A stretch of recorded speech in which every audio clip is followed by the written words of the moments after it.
Bonjour à tous, je vous présente aujourd'hui une vidéo qui s'adresse aux élèves de 4e 3 et 4e 5. Donc je vous rappelle que nous sommes en histoire géo dans un chapitre d'histoire actuellement, donc sur la révolution industrielle, et que la dernière fois, donc la dernière vidéo que je vous avais communiquée, bien nous avions corrigé la fiche que vous aviez à faire sur l'usine Krupp, si vous vous en souvenez bien. Et je vous avais demandé donc comme consigne pour cette semaine de compléter cette sorte de carte mentale, on peut appeler ça aussi un organigramme, qui à partir de l'exemple Krupp, de l'usine Krupp, nous permettait donc d'avoir une sorte de résumé de conclusion sur qu'est-ce que la révolution industrielle. Donc je propose une correction de ce travail qu'on peut faire ensemble donc, et que vous avez ici sous les yeux. Donc j'ai mis en rouge ce qui pouvait être attendu comme réponse et que vous pourrez donc compléter dans votre tableau, que vous avez donc soit complété de manière numérique, soit ceux qui en ont la possibilité imprimée. Après, entre nous, c'était peut-être pas forcément la peine d'imprimer ça, et on peut tout simplement le recopier sur son cahier. Ça économise, pour ceux qui n'ont pas d'imprimante, déjà la question est réglée, mais même ceux qui en ont une, ça économise quand même du papier et de l'encre. Ça, c'est un truc qu'on pouvait faire à la main sur le cahier. Vous pouvez la reprendre en guise de correction, calmement et proprement. Donc, la révolution industrielle, qu'est-ce que c'est? Eh bien, en fait, c'est un enchaînement et une association de plusieurs choses. D'abord, des matières premières. Alors, les matières qui sont à l'origine de la révolution industrielle, le fer, le charbon qui est une source d'énergie qui permet de faire tourner les usines, et en particulier aussi de nouvelles matières qui apparaissent au cours du 19e siècle. On l'a vu pour le cas de l'usine Krupp, donc c'est l'apparition de nouvelles matières comme l'acier, qui est une matière beaucoup plus solide, beaucoup plus résistante et malléable que le fer par exemple, et qui va permettre de produire des objets, des machines plus grandes et plus solides et en plus grande quantité. Pour avoir la révolution industrielle, on a aussi besoin d'une main-d'œuvre, forcément, puisqu'on travaille dans des unités de production maintenant qui sont beaucoup plus grandes et qui sont regroupées. Donc il faut des ouvriers, et ces ouvriers, d'où viennent-ils? Ils viennent la plupart du temps de la campagne, puisque la révolution industrielle, curieusement, on pourrait dire paradoxalement, elle a commencé à la campagne. C'est parce qu'il y a eu une amélioration des techniques à la campagne qui a permis une plus forte productivité, donc qui a eu besoin de moins de bras à la campagne, que les gens se sont trouvés sans travail et qu'ils ont donc dû partir à la ville pour chercher du travail, ce qui tombait bien puisque en ville, dans les usines, on cherchait du travail avec l'apparition des usines, ce qui fait qu'on a une main-d'œuvre qui est de plus en plus nombreuse et de plus en plus efficace, puisqu'on le verra, elle est organisée en spécialités. Donc matière première, main-d'œuvre, puis ensuite de nouvelles T comme technologie. Alors c'est parce qu'on a de nouvelles machines plus performantes qui sont créées au cours du 19e siècle, la machine à vapeur de Watt, etc. Et nous, celle qu'on a étudiée dans l'exemple de l'usine Krupp, c'est le convertisseur Bessemer qui permet donc de créer de l'acier en plus grande quantité. Je vous renvoie à l'image que je vous avais donnée. Nouvelles technologies, nouvelles machines, nouvelles main-d'œuvre, plus grande production.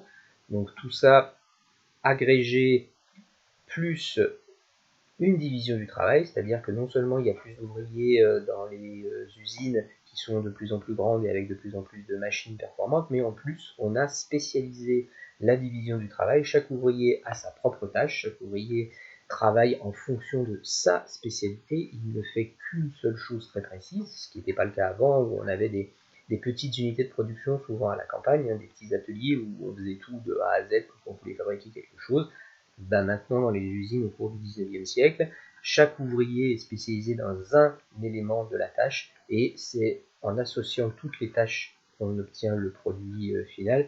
Donc c'est la division du travail qui permet évidemment d'être beaucoup plus performant, puisqu'en étant spécialisé, on fournit un travail beaucoup plus rapide et beaucoup plus efficace. Donc on produit plus dans les usines. Tout cela amène donc à des transformations du paysage, des paysages qui se transforment. Pourquoi? Eh bien parce que certaines villes qui sont au cœur de la révolution industrielle, on avait vu la ville d'Essen en Allemagne pour Krupp, mais il y en a d'autres, en particulier en Angleterre ou dans le nord de la France, qui sont des régions très industrielles et très marquées par la révolution industrielle au cours du 19e siècle.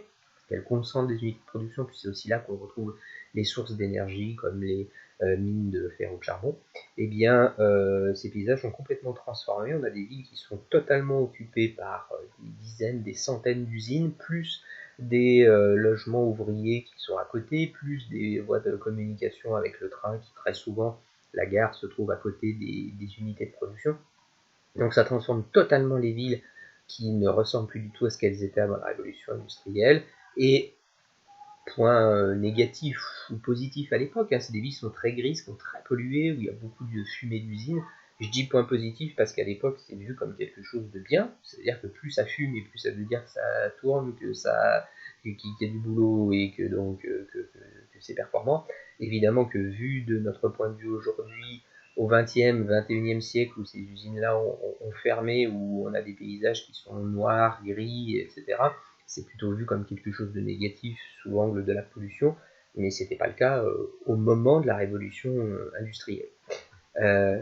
Et enfin, eh bien, tout ça lié au fait qu'on a ce qu'on appelle une sorte de première mondialisation, donc je vous l'avais expliqué dans la vidéo précédente, et vous avez le droit d'aller réécouter les vidéos pour vous imprégner du cours, eh bien, on a une sorte de première mondialisation qui correspond à la mondialisation qu'on a vue en géographie, la mondialisation actuelle, qui est l'accélération des moyens de communication et d'échange dans le monde, qui fait que tout va beaucoup plus vite, y compris si on suit l'actualité, les maladies qui se développent de plus en plus vite, aussi grâce au développement des moyens de transport. Ça c'est le côté négatif. Bon, pour la révolution industrielle, le côté positif, c'est que grâce au développement du chemin de fer qui est créé au début du 19e siècle, hein, eh bien on va avoir des capacités à importer et à exporter une production de plus en plus vite et de plus en plus loin. C'est pour ça qu'on a souvent les gares et les moyens de transport à côté des usines. Tout est lié, tout est à côté. C'est pour ça que certaines régions se développent énormément. Je vous disais, hein, l'Angleterre, le nord de la France, l'Allemagne, Pays-Bas, Belgique, etc. Ces régions-là du centre-nord de l'Europe, que vous aviez sur une carte que je vous avais montrée d'ailleurs dans le cours, si vous vous souvenez, hop, c'était celle-là, elle est dans le livre à la page 82. C'est cette zone-là, c'est pas étonnant que ce soit le cœur de la révolution industrielle où se concentrent les unités de production, les villes et les voies de communication qui sont toutes à côté les unes des autres. Et bien, si on fait notre résumé final, on a bien, en associant chacune des bulles, la définition de ce que c'est que la révolution industrielle. Voilà pourquoi est-ce qu'on a une total bouleversement de la production au cours du 19e siècle. Et si on utilise le mot révolution, c'est pas pour rien, c'est bien parce qu'on a un énorme changement dans l'histoire du monde au cours du 19e siècle qui va se répandre petit à petit dans toute l'Europe et dans le monde entier au cours du 19e siècle. Voilà pour ce travail. Maintenant, donc, on continue, puisque ça vous l'avez donc corrigé, soit sur votre fiche, soit sur votre cahier, et que donc je reprends le cours. Vous avez compris quoi? C'est que s'il y a un changement des modes de production, il y a aussi un bouleversement dans la vie des gens. Il y a de plus en plus de gens qui travaillent dans les usines. Je vous disais, hein, les gens qui travaillaient à la campagne maintenant, ils sont partis pour travailler en ville. Donc il y a un exode rural. On a de plus en plus de gens qui partent, qui quittent la vie dans les campagnes qu'ils connaissaient depuis des générations et des générations pour venir habiter en ville, ce qui bouleverse complètement les rapports sociaux, puisqu'on a des populations qui vont aller globalement, évidemment c'est schématique et c'est caricatural, mais globalement se diviser en deux types de populations.